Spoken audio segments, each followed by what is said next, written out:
sa akin, malaking tulong na ito at malaking kabawasan sa pang-araw-araw na pang-ulam. Legit naman na maganda kanilang paninda, malinis. Bili na kayo dito. Masarap dito. Masaya akong napili ako sa nakuha kong voucher. Kasi makakatulong ko sa kahit papano sa pagluluto ko sa mga bata.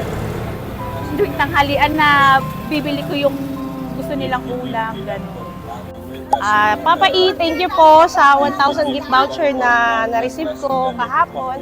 Bali po, makakatulong po ito sa amin sa pang-araw-araw. Bali, pang-ulam din po to, lunch, dinner, iba-ibang ulam, puro baboy. And ayun po, bali, ang baboy naman po ni Papa E ay very quality po. So, hindi po kayo magsisisi, kaya so good na po kayo ito. Yes to Papa E. Yes to Papa. Yes to Papa E tayo.